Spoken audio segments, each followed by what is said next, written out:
जी, स्वास्थ्य और सेहत की बात कर रही थी। अभी थोड़ी देर पहले जब मैं हमारे पॉलिटिकल एडिटर जो देवेंद्र पराशर न्यूयॉर्क में मौजूद है उनसे बात कर रही थी, तो वो एक स्टडी का जिक्र कर रहे थे जिसमें वो बता रहे थे कि कैसे योग देश की इकोनॉमी के स्वास्थ्य के लिए भी बहुत अच्छा है। अगर देश के लोग हेल्दी रहेंगे, स्वस्थ रहेंगे, बीमारियों से मुक्त रहेंगे, तो उस देश की जो जीडीपी है वो 4% बढ़ सकती है। देवेंद्र लगातार हमारे साथ बने हुए हैं। मैं इसमें एक बात जोड़ दूं ज्योत्सना, अगर मैं और आप भी हेल्दी हैं, मैं और आप भी स्वस्थ हैं, हमारे पॉलिटिकल एडिटर देवेंद्र पराशर तो इस वक्त ओवरसीज हैं, यूएस में मौजूद हैं। अगर इसे बड़े प्रैक्टिकली देखा जाए देवेंद्र, अगर हम तीनों स्वस्थ हैं तो पूरी एनर्जी के साथ, पूरी एफिशिएंसी के साथ हम काम कर सकते हैं, इसमें कोई डाउट नहीं है। और वो जो जीडीपी वाली बात आप कह रहे थे, तो देश की जो इकोनॉमी की सेहत है, जाहिर सी बात है अगर हमारी तरह पूरा देश सेहतमंद रहेगा तो इकोनॉमी तो बढ़ेगी ही। या बिल्कुल, और आप किसी भी देश के लिए देखें तो हेल्थ की जो समस्या, इवन जैसे अमेरिका जैसे देशों में भी, और हमने देखा कि कोविड के दरमियान किस प्रकार से यहाँ की जो हेल्थ व्यवस्था थी वो बुरी तरह से चरमरा गई। तो किसी भी देश में अगर वहाँ के जो नागरिक हैं उनके ऊपर हेल्थ को लेकर कोई बड़ी समस्या बहुत ज़्यादा आने लगी, तो किसी भी देश के पास इतना संसाधन नहीं होता कि बहुत आसानी से उन्हें कैटर कर सके, और वहाँ पर उसकी इकोनॉमी पे बहुत ज़बरदस्त बोझ पड़ता है। भारत जैसा देश जो कि विकासशील देश है, उसके अपने डेवलपमेंट के लिए बहुत सारे संसाधनों की ज़रूरत है। तो ऐसे में हेल्थ में जितना कम खर्च करना पड़े वो उस देश के लिए उतना ही बेहतर होगा, भारत जैसे देश के लिए उतना ही बेहतर होगा। और वहाँ पर ये मंत्र और ज़्यादा कारगर हो जाता है, क्योंकि योगा करने के बाद ऐसा नहीं है कि तबीयत खराब होने के बाद आपको इलाज करते हैं, बल्कि आप रेगुलर योगा करते हैं तो बहुत सारी समस्याओं से तो आपको वैसे ही मुक्ति मिल जाएगी। आपको डॉक्टर के पास जाना नहीं पड़ेगा, उस हिसाब से मेडिकल एक्सपेंसेस पे उस प्रकार का खर्च नहीं करना पड़ेगा। फिर देश का जो संसाधन है उसको भी उस रूप में खर्च ना करके, और आपका इशारा देवेंद्र पैरामीटर पे खर्च करना ये पड़ेगा। सस्टेनेबल हेल्थ की तरफ है, और सस्टेनेबल हेल्थ तो तभी हासिल की जा सकती है जब आप इंटरनली हेल्दी हो, और योग के जरिए सस्टेनेबल हेल्थ पाना बड़ा ही आसान हो जाता है। देवेंद्र, हम थोड़ा सा प्रधानमंत्री नरेंद्र मोदी के इस दौरे से जोड़कर भी जरूर चर्चा हमें करनी चाहिए। क्या आपको लगता है कि भारत और अमेरिका के रिश्ते बहुत मजबूत होते जा रहे हैं, और खास तौर पर अब चूंकि प्रधानमंत्री नरेंद्र मोदी एक स्टेट विजिट पर हैं और इसमें योग का भी मिश्रण इस जोड़ को और मजबूत कर रहा है? और देखिए, योगा तो ऑलरेडी एक्सेप्ट किया जा चुका है, और पूरी दुनिया के द्वारा, अमेरिका के द्वारा ही नहीं बल्कि पूरी दुनिया के द्वारा एक्सेप्ट किया जा चुका है। तो वहाँ पर तो समझा जा सकता है कि ऑलरेडी जिसको कहते हैं कि मिशन एकम्प्लिस्ड, वो स्थिति आ चुकी है। लेकिन अगर दौरे की बात करें तो चाहे अमेरिकी राष्ट्रपति बाइडेन हो, अमेरिका के रक्षा मंत्री ऑस्टिन हो, वहाँ के विदेश मंत्री ब्लिंकन हो, या फिर वहाँ के राष्ट्रीय सुरक्षा सलाहकार जैक सुविलियन हो, इन सारे लोगों का जो बयान अगर आप देखें और जिस तरह की बातें वो भारत के साथ रिश्ते को लेकर कह रहे हैं, उससे ये समझ में आ रहा है कि अमेरिकी प्रशासन भारत के साथ अपने रिश्ते को कैसे देख रहा है। जैसे जैक का भी जो रिसेंट स्टेटमेंट आया था उसमें उन्होंने कहा कि भारत और अमेरिका के बीच जो रिश्तों की संभावना है, स्काई इज़ द लिमिट, माने कि आसमान उसकी एक सीमा है और इतनी ऊंचाई पे जा सकता है ये रिश्ता। और इस 2023 में की बात करें या इस शताब्दी की बात कर लें, उसमें भी बताया गया कि अमेरिका के रक्षा मंत्री ने कहा कि सबसे खास रिश्ता भारत के साथ है। जिस प्रकार का डिफेंस डील अमेरिका करने जा रहा है भारत के साथ टेक्नोलॉजी ट्रांसफ़र के मामले में, चाहे ड्रोन की बात कर लें या जी के इंजन की बात कर लें, जी और HAL का जो पैक्ट हुआ है, वो सारी चीज़ें बता रही हैं कि भारत को अमेरिका नाटो देशों के जो उसके सहयोगी हैं लगभग उनके समकक्ष रख रहा है डिफेंस के भी अब मामले में। जबकि पहले अमेरिका के बहुत सारे रेगुलेशन होते थे, बहुत सारे रिजर्वेशन होते थे, बहुत सारी सख्तियां रहती थी, लेकिन अब वैसा नहीं हो रहा है। और अमेरिका की जो उदारता है वो उदारता नहीं है, वो एक रियलाइजेशन है, इस लिहाज से कि उसको समझ में आ गया है कि मौजूदा वैश्विक परिस्थिति में पूरी दुनिया के लिए, सिर्फ अमेरिका के लिए नहीं बल्कि पूरी दुनिया के लिए, क्योंकि आपने पूरी विश्व की परिस्थिति, मौजूदा परिस्थितियों का जिक्र किया देवेंद्र, अब उस लिहाज से अगर मैं इस डिप्लोमेसी को, इस पावर बैलेंस को मोदी के समझना चाहूं तो आप इसे कैसे समझाएंगे? जहां एक तरफ रशिया और यूक्रेन के बीच युद्ध चल रहा है और उस युद्ध को देखते हुए पूरी दुनिया दो हिस्सों में बटी हुई है, उस दौरान भारत के लिए अंतर्राष्ट्रीय स्तर पर अपनी पावर को, अपने प्रेजेंस को मजबूत करना और एक बैलेंस्ड पावरफुल पक्ष रखना कितना जरूरी हो जाता है। और उसी की तस्वीरें हम देख रहे हैं, चाहे रशिया के प्रतिनिधियों से मिलना हो, चाहे यूक्रेन के राष्ट्रपति जेलेंस्की से मोदी की मुलाकात हो, चाहे यूएसए का ये दौरा हो। और निश्चित तौर पे एक बहुत जटिल स्थिति कही जा सकती है विदेश नीति के हिसाब से। रूस यूक्रेन क्राइसिस में भारत की अपनी पोजीशनिंग को करना, और भारत अभी तक दिखा रहा है, चाहे प्रधानमंत्री नरेंद्र मोदी के बयानों को देख लें या भारत के विदेश मंत्री एस जयशंकर के बयानों को देख लें, कि भारत बहुत मजबूती के साथ अपने तर्कों को अपने हितों के हिसाब से सामने रख रहा है, और उसमें कहीं किसी प्रकार की कोई दबाव की गुंजाइश नहीं दिख रही। क्या कोई पहले ये अंदाजा लगा सकता था कि भारत के विदेश मंत्री जब फॉरेन ट्रिप पे हों, पश्चिम मीडिया उनसे सवाल पूछे रूस से तेल को लेकर, और वहाँ पे दो टुक शब्दों में जवाब दें कि पूरा यूरोप एक महीने में जितना करता है, भारत पूरा एक महीने में जितना करता है उतना पूरा यूरोप एक दिन में कर लेता है। ऐसी बोल्डनेस विदेश नीति में बहुत कम देखने को मिलती थी, लेकिन रूस यूक्रेन क्राइसिस में भारत ने ये दिखाया कि उसकी पोजीशनिंग किस प्रकार से है। और अब जब प्रधानमंत्री नरेंद्र मोदी अमेरिकी दौरे पे हैं, और ख़ासतौर पे अमेरिकी कांग्रेस को जब वो संबोधित करेंगे, वहाँ पर भी नज़रें टिकी रहेंगी कि पीएम की पोजीशनिंग क्या है। हालांकि उससे पहले पीएम ने ये साफ कर दिया है एक इंटरव्यू में ये कह के कि बहुत लोगों को ये लगता है कि कुछ लोग ये कहते हैं कि रूस यूक्रेन क्राइसिस में भारत न्यूट्रल है, हम न्यूट्रल नहीं है, हम शांति के पक्ष में हैं। और ये बात बताता है कि भारत जो विश्व की ये समस्या है उसको पूरी तरह से समझ रहा है, लेकिन यह किसी दूसरे के चश्मे से देखा नहीं जा सकता। उसको भारत अपने नजरिए से देख रहा है, जो कि उसका पूरा अधिकार है एक संप्रभु राष्ट्र के तौर पर। और अभी तक हम देख रहे हैं कि बहुत मजबूती के साथ भारत इसको रख रहा है। और दूसरी तरफ जो ज्यादा दिलचस्प चीज है कि अमेरिकी प्रशासन को अगर आप देखें तो इस मसले को लेके भारत के ऊपर कोई दबाव बनाने की अब वो कोशिश भी नहीं कर रहे हैं। एक तरह से बस रिक्वेस्ट करते हैं, कोई दबाव बनाने की कोशिश नजर नहीं आती, कम से कम बयानों में तो वैसा नहीं दिखता। ये जरूर हम कह सकते हैं कि भारत और अमेरिका के बीच में ये रिश्ता जितना मजबूत होता जा रहा है उतना चीन विचलित होता जा रहा है। लेकिन हम उस मुद्दे पर चर्चा करें उससे पहले एक बार फिर, आज चूंकि 9वां अंतर्राष्ट्रीय योग दिवस है और इसे पूरे जोश के साथ मनाया जा रहा है। खुद प्रधानमंत्री नरेंद्र मोदी यूनाइटेड नेशन मुख्यालय में आज योग करेंगे, जबकि देश में अलग अलग शहरों में मंत्री और सांसद मौजूद रहने वाले हैं। और जो मुख्य कार्यक्रम आज अंतर्राष्ट्रीय योग दिवस को भारत में होगा वो मध्य प्रदेश के जबलपुर में होगा। उपराष्ट्रपति की मौजूदगी में मध्य प्रदेश के मुख्यमंत्री शिवराज सिंह चौहान वहां पर रहेंगे और कई केंद्रीय मंत्री भी इस दौरान कार्यक्रम में मौजूद रहेंगे। आपको बता दें कि यूएन मुख्यालय में तो कार्यक्रम हो ही रहा है, इसके अलावा भारत में मुख्य कार्यक्रम मध्य प्रदेश के जबलपुर में हो रहा है।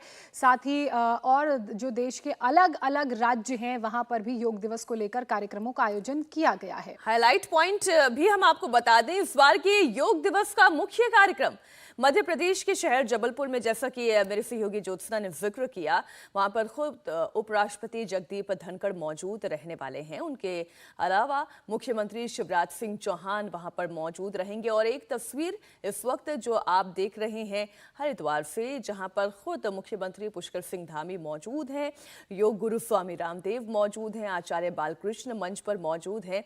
और कितने उत्साह के साथ आप जरा नीचे नजरें दौड़ा कर देखिए, जनसंख्या कितनी बड़ी है, वो भी योग कर रही है। जो 9वां अंतर्राष्ट्रीय योग दिवस जबलपुर में कार्यक्रम मनाया जाएगा, केंद्रीय मंत्री कौन कौन रहेंगे वो भी आप देख रहे हैं।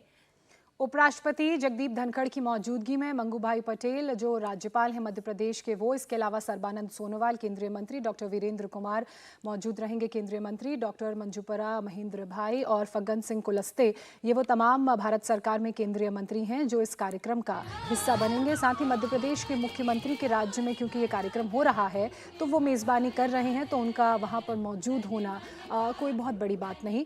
अब ये तस्वीर आप देखिए मीनाक्षी, देखिए किस तरह से एयर प्रमोशन हो रहा है। प्रधानमंत्री नरेंद्र मोदी को इस बड़े से आप हवा में जो उड़ता हुआ ये आपको नजर आ रहा है फ्लायर, उसमें उनकी तस्वीर नजर आ रही है। और ये न्यूयॉर्क की तस्वीर है, जो न्यूयॉर्क की स्टैब्लिश बिल्डिंग, जो न्यूयॉर्क की पहचान है, वहां के आसमान में आप उस फ्लायर में प्रधानमंत्री नरेंद्र मोदी को देख रहे हैं। इसके अलावा राष्ट्रपति जो बाइडेन आपको इस तस्वीर में नजर आ रहे हैं। Historic state visit to USA, यानी कि प्रधानमंत्री नरेंद्र मोदी की वो हिस्टोरिक स्टेट विजिट जिसका आमंत्रण खुद राष्ट्रपति जो बाइडेन और उनकी पत्नी जिल बाइडेन की तरफ से दिया गया था। और ये इस लिहाज से भी खास है क्योंकि जो बहुत करीबी दोस्त होते हैं यूएसए के, उनको ही इस विजिट का निमंत्रण मिलता है और प्रधानमंत्री को ये निमंत्रण दिया गया है, तो जाहिर सी बात है कि संबंध और बेहतर होंगे, रिश्ते और मजबूत होंगे। विजिट को हम थोड़ा सा और विस्तार से समझ लेते हैं। हमारे साथ देवेंद्र पराशर जुड़े हुए हैं। देवेंद्र, स्टेट विजिट कितना इंपॉर्टेंट है और ये भारत का और अमेरिका का रिश्ता, मजबूत होता रिश्ता कैसे इंगित करता है, जरा इसे समझाएं दर्शकों को। और सीधे सीधे सबसे पहले अगर स्टेट विजिट यानी कि ऑफिशियल विजिट के तौर पे देखें तो इसमें विजिट जैसे 3-4 विजिट होती हैं डिप्लोमेटिक प्रोटोकॉल के अंतर्गत अगर अमेरिका में आना हो। पहला स्टेट विजिट, दूसरा ऑफिशियल विजिट, जो कि ऑलमोस्ट सेम होते हैं। इसमें एक फ़र्क थोड़ा सा ये रहता है कि जब किसी राष्ट्र के अध्यक्ष, जैसे भारत के संदर्भ में समझें कि भारत की राष्ट्रपति जो कि राष्ट्राध्यक्ष हैं, वो अगर ट्रैवल करें तो उसको स्टेट विजिट कहते हैं। जब हेड ऑफ द गवर्नमेंट अगर ट्रैवल कर रहे हैं और उसमें भी राजकीय अतिथि ही बनाया जाता है, लेकिन उसको फिर ऑफिशियल विजिट कहते हैं। तीसरा जो विजिट होता है वो ऑफिशियल वर्किंग विजिट होता है, जो कि इसके पहले के दौरे होते रहे हैं। चौथा विजिट जो होता है वो प्राइवेट विजिट होता है। और इन चारों विजिट को लेके एक पूरा प्रोटोकॉल तय होता है। प्रोटोकॉल इस रूप में तय होता है कि कौन सा विजिट कितने दिन का हो सकता है, वो भी तय होता है। जैसे स्टेट विजिट या जो ऑफिशियल विजिट होते हैं वो 4-4 दिन का होता है। दूसरा, जो तोपों की सलामी दी जाएगी इस विजिट में, अगर आप राजकीय अतिथि हैं, उसकी भी संख्या तय होती है कि अगर आप राष्ट्र के अध्यक्ष के तौर पे जा रहे हैं तो 21 तोपों की सलामी दी जाएगी। अगर आप सरकार के प्रमुख के तौर पे जा रहे हैं तो 19 तोपों की सलामी दी जाएगी। प्राइवेट विजिट पे जा रहे हैं तो ऐसे किसी भी प्रोटोकॉल का पालन नहीं किया जाता है। आज आपने तस्वीरों में देखा होगा कि जैसे कैसे वो एयरपोर्ट पे जब पहुंचे तब प्रधानमंत्री का स्वागत हुआ, लेकिन कल जब वॉशिंगटन डीसी पहुंचेंगे और वहां पर जब व्हाइट हाउस में जब 22 को उनका अभिवादन किया जाएगा, वो बिल्कुल अलग तरह का होगा। कल पहली आपको अलग तस्वीर दिखेगी वॉशिंगटन डीसी में।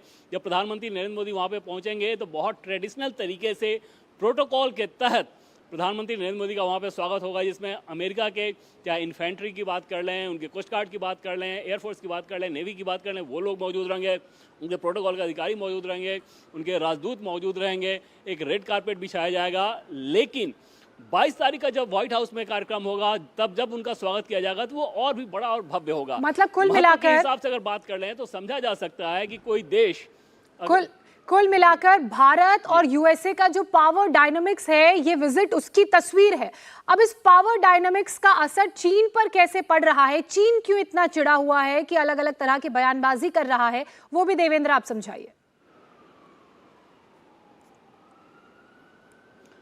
और सबसे पहले अगर देखें तो इस क्राइसिस को यूरोप के देशों ने जिस प्रकार से समझा, उसमें कोविड के दौर की बहुत बड़ी भूमिका थी। कोविड के दौर में चीन का जो रवैया रहा, बीमारी वहाँ से फैली, बीमारी फैलने के बाद डाटा बताना नहीं, डाटा को जाहिर नहीं करना, उसको दबाने की कोशिश करना, ये सारी चीज़ें के सामने आने के बाद पूरी दुनिया के सामने चीन का जो स्टैंड था वो संदेहास्पद हो गया और पूरी दुनिया एक तरह से शक की निगाह से चीन को देखने लगी। वहाँ पर अब समस्या ये शुरू हुई कि अगर ग्लोबल सप्लाई चेन, जब ग्लोबल सप्लाई चेन की हम लोग बात करते हैं तो किसी भी प्रोडक्ट की, चाहे वो दैनिक ज़रूरत के सामान हो, सेमीकंडक्टर जैसी चीज़ें हो, इलेक्ट्रॉनिक सामान हो, स्पेस टेक्नोलॉजी की सामान हो, मेडिसिन के सामान हो, कोई भी सामान, तो उसका जो एक सप्लाई होता है वो सप्लाई, उसको ग्लोबल सप्लाई चेन कहते हैं। यानी कि बने वो कहीं और, लेकिन पूरी दुनिया में किस प्रकार से जा रहा है, उसमें चीन की भूमिका सबसे ज़्यादा अभी हाल के दिनों में हुई है। और वहाँ पर तब चाहे अमेरिका हो या यूरोप, उनको ये समझ में आया कि ऐसा देश जो कि इस प्रकार का रवैया रखता है, अगर ग्लोबल सप्लाई चेन में उसकी इतनी बड़ी हिस्सेदारी है तो वो पूरी दुनिया के लिए ठीक नहीं, वहाँ पर उसका कोई सब्स्टिट्यूट होना चाहिए। अब बड़ा सवाल ये था कि चीन को रिप्लेस कौन कर सकता है।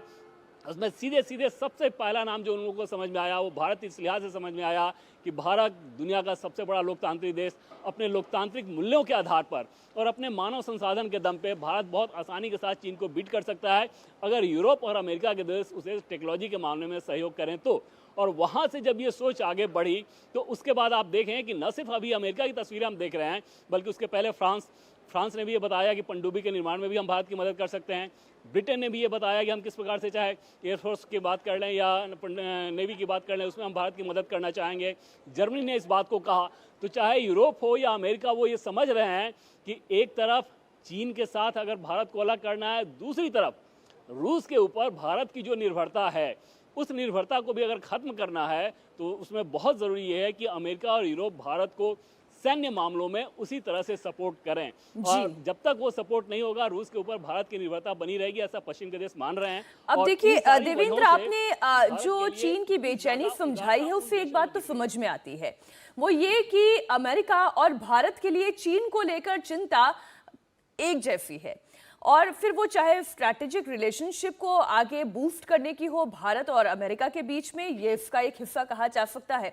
लेकिन जब आप सप्लाई चेन की बात करते हैं तो एक और चीज का जिक्र जहन में आता है, वो ये कि अमेरिका उन चुनिंदा देशों में से है जिनके साथ भारत का ट्रेड सरप्लस में है, वरना तो कई देशों के साथ डेफिसिट में है, लेकिन सरप्लस में है अमेरिका के साथ हमारा ट्रेड। तो जाहिर है इसको बनाए रखना और इसको और इन्हांस करना और इम्प्रूव करना ये भारत का चाहेगा, बिल्कुल चाहेगा, और यहां से ये भी मुमकिन होगा। निश्चित तौर पे दोनों देश ही चाहेंगे, और जैसा कि हम लोग जब चीन के संदर्भ में बात कर रहे हैं तो हमने तो सिर्फ एक पहलू को समझा है। इंडो पैसिफिक रीजन में चीन की जो दादागिरी और प्रभुत्व जमाने की जो कोशिश है, जो उसकी विस्तारवादी नीति है, जो अप्रोच है, वो एक बड़ी समस्या है, न सिर्फ भारत के लिए, न सिर्फ ऑस्ट्रेलिया के लिए, बल्कि जापान के लिए, अमेरिका के लिए, और एक तरह से कहें तो पूरी दुनिया के लिए।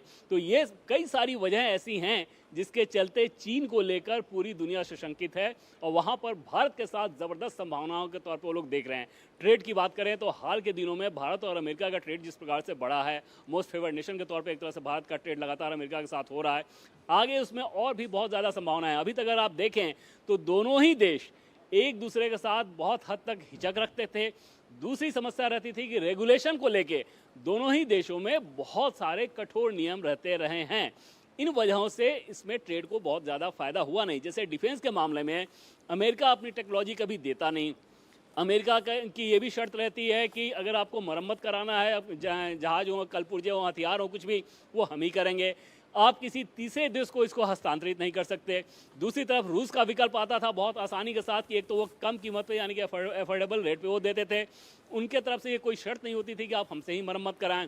उनके तरफ से ये कोई बंधन नहीं होता था कि आप तीसरे देश को दे सकें।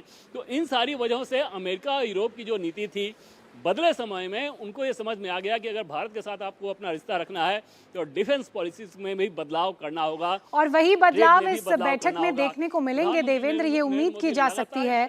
और जो हम ग्लोबल पावर स्ट्रगल की बात कर रहे हैं, या पावर मैनेजमेंट कह लीजिए, पावर स्ट्रगल तो चाइना के लिए है, लेकिन जो पावर मैनेजमेंट है वो उन सभी कंट्री के लिए है जो अंतर्राष्ट्रीय स्तर पर एक पहचान रखती हैं। अब ऐसे में उसका असर एशिया में कैसे होगा वो भी आपने समझाया। वापस और इन डिटेल इन चीज़ों को, बारीकियों को समझेंगे, लेकिन योग का रुख कर लेते हैं, क्योंकि ये जो इक्वेशन बेहतर हुआ है भारत और यूएसए के बीच में, उसमें एक जो सबसे मजबूत एस्पेक्ट है वो योग भी है। तो एक बार फिर से हमारे उन दर्शकों को बताइए जो अभी अभी हमारे साथ जुड़े हैं कि वहाँ यूएन हेडक्वार्टर में किस तरह आज योग दिवस को मनाने की तैयारियां चल रही हैं, और कौन कौन पहुंचेगा। प्रधानमंत्री नरेंद्र मोदी, एंटोनियो गुटेरेस तो होंगे, किन किन देशों के प्रतिनिधि वहां पर पहुंचेंगे।